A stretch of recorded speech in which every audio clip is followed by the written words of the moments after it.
तो दोस्तों आपके साथ एक और जो है वो वाक़या शेयर करते हैं। हमारे एक दोस्त थे, उनका प्रॉब्लम ये था कि उनका जो जैसे ही वो चाय पीते या पानी वगैरह पी लेते थोड़ी सी मकदार में या ज़्यादा मकदार में, तो उनको वॉशरूम जाने की ज़रूरत पड़ जाती, यानी कि उन्हें पेशाब करने के लिए जाना ही पड़ता। दूसरे अल्फाज में आप ये कह दें कि उनका यूरिन स्टोर करने की जो एबिलिटी थी वो ख़त्म हो गई थी। उनका ब्लैडर जो था यूरिन स्टोर करने की एबिलिटी खो चुका था। वो थोड़ा सा यूरिन, उनका ब्लैडर थोड़ा सा यूरिन भी स्टोर करने की हालत में नहीं था। हल्का से इधर चाय पी ली और वहाँ जाके वॉशरूम। तो हम किसी पार्क में बैठे हुए, तो तब भी वो हम ऐसी जगह पे बैठते थे कि सामने वॉशरूम होता, मतलब हम जिनाब बाग में पढ़ते होते थे, तो वहाँ पे ये था कि हम ऐसा बेंच सेलेक्ट करते कि जिसके करीब ही एक वॉशरूम पड़ता होता था, ताकि अगर ज़रूरत पड़े वॉशरूम जाने की तो विद इन मिनट्स वो वॉशरूम पहुँच जाएँ। क्योंकि प्रॉब्लम इतना सीवियर था कि अगर वो वक्त पे वॉशरूम ना पहुँच पाते तो पेशाब उनका कपड़ों में ही निकल जाता। वो बिल्कुल अपना कंट्रोल लूज़ कर चुके हुए थे और बड़ा सीवियर प्रॉब्लम था। पूरा साल डेढ़ हम एलोपैथिक डॉक्टर्स के पास जाते रहे, इलाज मुआवजा चलता रहा, तरह तरह की मेडिसिन इंजेक्शन लगते रहे। साल डेढ़ में हमने तकरीबन 5 6 7 डॉक्टर जो थे वो चेंज कर दिए, मगर अफाका ज़ीरो। सिर्फ एक डॉक्टर साहब थे, उनकी मेडिसिन से थोड़ा सा फ़र्क हुआ था, विद इन चंद डेज़ के लिए प्रॉब्लम कम हुआ था, मगर उसके बाद जो है प्रॉब्लम वो रिवर्स हो गया और अलामत दोबारा वही सामने आ गई। जितना फाका हुआ था वो ख़त्म हो गया। तो अच्छे खासे ही हमारे दोस्त भी परेशान, हम भी परेशान कि ये क्या बनेगा। तो आखिर में मैंने कहा कि यार एलोपैथिक इलाज तो काफ़ी करा लिया, अब तुम ऐसे करो कि अपनी जो सारी सिम्टम्स हैं वो तुम एक पेज के ऊपर लिख लो और हम ये किसी होम्योपैथिक डॉक्टर को दिखाते हैं। तो उस वक्त तो लाहौर में तो मुझे नहीं था पता कि कौन से होम्योपैथिक डॉक्टर्स जो हैं वो, अभी मैंने वो DHMS शुरू भी नहीं किया हुआ था, तो डॉक्टर्स के साथ कोई ताल्लुकात भी नहीं थे। मुझे पता भी नहीं था कि लाहौर में कौन सा अच्छा होम्योपैथिक डॉक्टर है या पाकिस्तान के अंदर कौन सा अच्छा होम्योपैथिक डॉक्टर है। तो उस वक्त रोज़नामा इस्लाम में डॉक्टर नासिरुद्दीन सैयद साहब होम्योपैथी के ऊपर कॉलम भी लिखा करते होते थे हर जुमेरात को, और पेशेंट्स भी डील करते होते थे। तो हमने उन्हें ख़त भेजा कि जनाब ये प्रॉब्लम्स हैं। मेरे दोस्त ने 10-12 पेजेस के ऊपर मुश्तमिल एक लंबा चौड़ा ख़त लिखा पूरी डिटेल से। तो ख़त हमने उन्हें भेज दिया। चंद दिन बाद जो है ख़त का जवाब आया। डॉक्टर साहब ने हमें एक मेडिसिन दी, मेडिसिन का नाम मैं आपके साथ आखिर में शेयर कर देता हूँ। तो डॉक्टर साहब ने कहा कि 30 दिन आपने ये मेडिसिन यूज़ करनी है, जर्मनी की परचेज़ कर लें और 30 दिन आपने ये मेडिसिन यूज़ करनी है। तो मेरे दोस्त ने जो है इंतहाई मायूसी के आलम में ये मेडिसिन यूज़ करनी शुरू कर दी।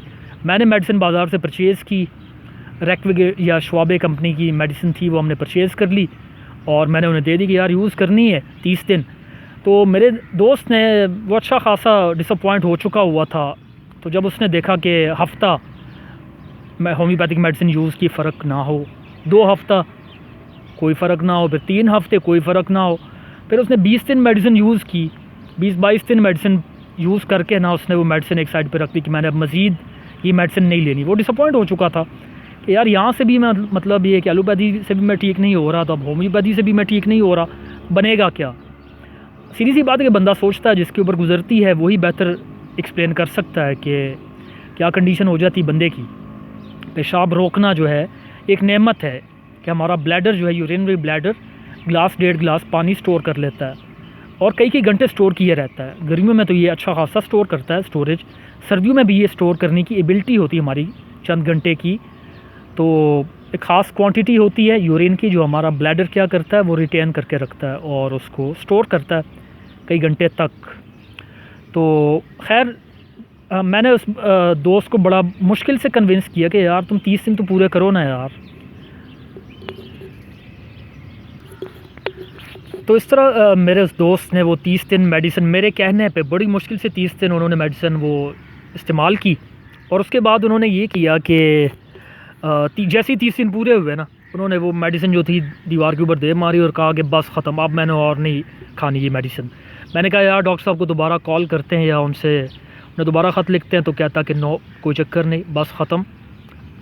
तो मैं भी बड़ा परेशान कि यार अब ये इस बंदे को कैसे कन्विंस करूँ कि यार डॉक्टर साहब से दोबारा बात तो कर लो, कोई और हो सकता है मेडिसिन हो, कोई और वो कहते क्या है, बात करने में क्या हर्ज है। मगर ये दोस्त मेरा इतना डिसअपॉइंट हो चुका हुआ था कि वो ना माने। तो खैर मैंने भी छोड़ दिया। अब वो मेरा दोस्त भी परेशान, मैं भी परेशान कि अब क्या करेंगे, अब ऑप्शन क्या होगी हमारे पास, अब हम करेंगे क्या। तो मैंने ये है कि 30 दिन बाद वो भी अब सोच रहा, मैं भी सोच रहा हूँ। 30 दिन होने के बाद जब उसने मेडिसिन छोड़ दी, 30 दिन पूरे करके उसने मेडिसिन छोड़ दी, तो 4-5 दिन बाद जब और गुजर गए तो एक दिन आके मुझे कहता है, यार मुझे तो लगता कि मेरा वो प्रॉब्लम ठीक हो चुका। मैंने कहा यार क्या कह रहे हो यार, वाकई? मैंने कहा दोबारा, मैंने कहा सोच लो यार, कंफर्म करो ज़रा, क्या वाकई तुम सच कह रहे हो? क्योंकि मेडिसिन तो उसने 30 दिन पूरी की नहीं थी।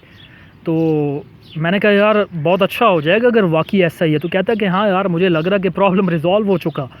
तो मैं भी बड़ा खुश, और फिर जब वो मेरे साथ बैठा था तो मैं भी बड़ा खुश और मुतमईन हो गया, कन्विंस हो गया कि क्योंकि प्रॉब्लम उसका रिज़ॉल्व हो चुका हो, तो वो अब उसका दोबारा उसका यूरिनरी ब्लैडर जो था यूरिन स्टोर करने के काबिल हो गया था। कई घंटे वो स्टोर करता था यूरिन, उसका ब्लैडर, यूरिनरी ब्लैडर उसका यूरिन स्टोर करने लगा था, और उसका प्रॉब्लम ख़त्म हो गया। चाय पी ली और कोई टेंशन नहीं, वॉशरूम जाना कंपलसरी नहीं रहा चाय पीने के फ़ौरन बाद। तो मैं बड़ा कन्विंस हो गया। ये केस जो था ना, इसने मुझे बहुत ही मुतासिर किया, इंस्पायर किया इस केस ने मुझे बहुत ज़्यादा। और मतलब ये कि हमने कराची में हम किसी डॉक्टर से बिलमुशाफा मिले भी नहीं, फ़ेस टू फेस बात भी नहीं हुई, बल्कि फ़ोन तक पे बात नहीं हुई। हमने एक ख़त भेजा था, उन्होंने भी ख़त के ज़रिए मेडिसिन का नाम बता दिया था हमें, पोटेंसी बता दी और मेडिसिन का नाम बता दिया था। तो और 30 दिन उन्होंने कहा हुआ था कि 30 दिन मेडिसिन लेनी है, और हमने बड़ी मुश्किल से वो खींचतान के 30 दिन ही वो मेडिसिन खाई वो, और उससे ठीक हो जाए प्रॉब्लम। और अल्लाह का शुक्र है कि अब तक वो 10-12 साल गुजर गए हैं, शायद ज़्यादा गुजर गए हैं, ये प्रॉब्लम उनको दोबारा फ़ील नहीं हुआ। तो अब मैं उस मेडिसिन का नाम बता देता हूँ। ऑक्ज़ैलिक एसिड 30 उस मेडिसिन का नाम था। और इस मेडिसिन की एक वाज़ेह अलामत ये है कि जब भी बंदा पेशेंट तकलीफ़ के बारे में सोचता है तो उसकी तकलीफ़ बढ़ जाती है। यानी कि अपने दोस्त के केस में अगर मैं देखूं तो उसकी तकलीफ़ ये थी कि उसको यूरिन के लिए जाना पड़ता था। तो जब भी उसका जहन उस तरफ जाता था तो वो चला जाता था। नींद के दौरान उसको ऐसा कोई इशू नहीं था, जब भी वो सोचता था तो उसको वॉशरूम करने के लिए, यूरिन करने के लिए जाना ही पड़ता था। और डॉक्टर साहब ने मेरे ख्याल इसी सिम्टम के ऊपर ये मेडिसिन उन्होंने तजवीज़ की थी, जिसने बहुत अच्छा काम किया, और एक यादगार क्योर था ये, जिसने मुझे बहुत ज़्यादा इंस्पायर किया।